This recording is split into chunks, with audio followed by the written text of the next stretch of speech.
University and all of that kind of stuff. Once all that stuff got going, we were on our way then. Once we had it going, then that's why I would ask this next program in 2 years went after what we call Upward Bound program.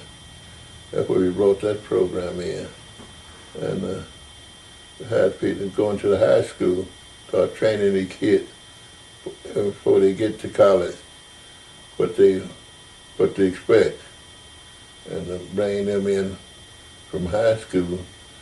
Then besides that, there's another program we had we called we had the Upward Bound, the special service, and we had another program where we go and pick them up when they was in the junior high. But I never was able to get that program because we just didn't have nobody to really get after it from. I was going to bring that program on to them. All three of them, put the three together. By putting the three together, we probably could do better. But Upward Bound, special services, then this local street program, sewage, water, wells.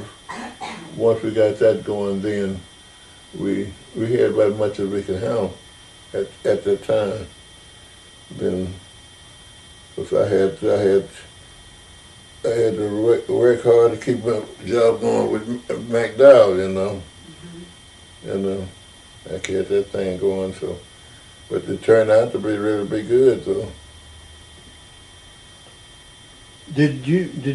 When you wrote a grant, did you have to get the city council to approve it? The only thing, no, not the city council. It all depends on what. So, because the grant I wrote for, we were coming with the grants that to help out with the students. With the students, there are two different kind of grants. One that had city council had to help. That had to be a local grant.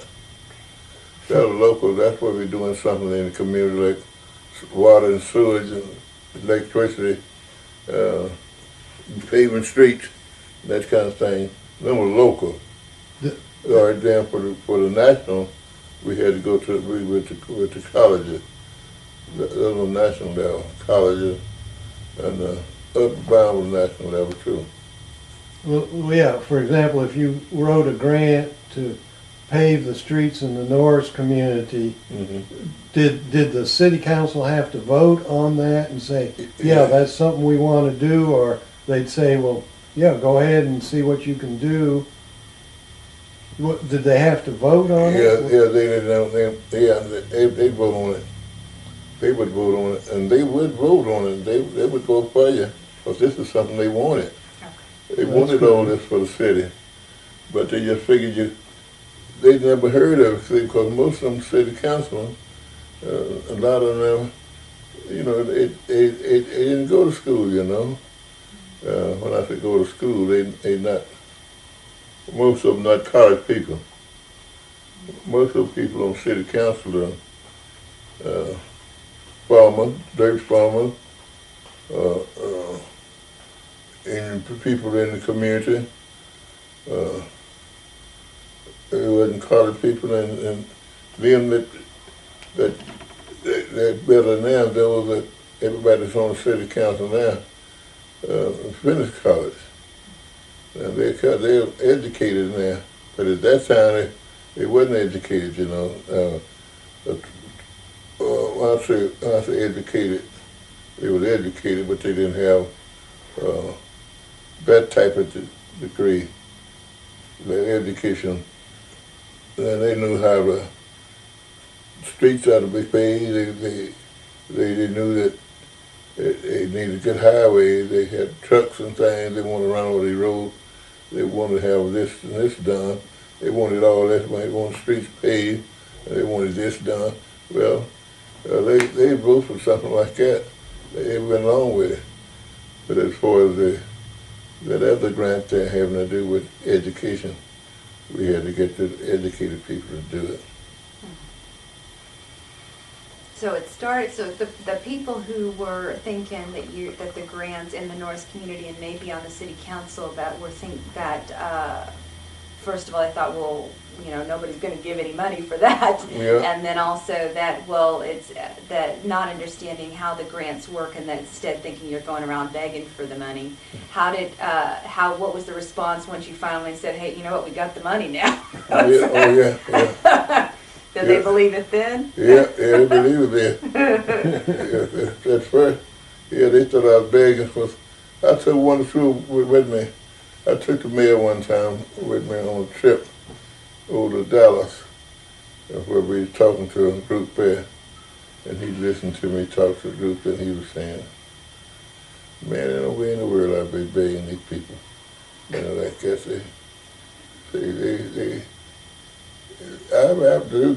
they really have money? Do they really have? I said, well, this is what you pay your taxes for. This is what you. I'm telling them about all the different things. Well, yeah, that's what they're supposed to do. And once the money starts coming in, is more? Can you write some more grants? Well, it's open now. Yeah. Oh, it's fantastic. Yeah, it's interesting.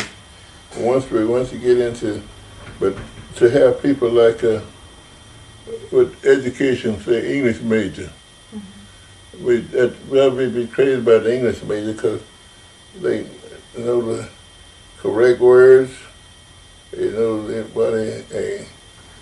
and they read well. In fact, they're well write. Their writing is going to be really something that's outstanding, and they're going to know whether or not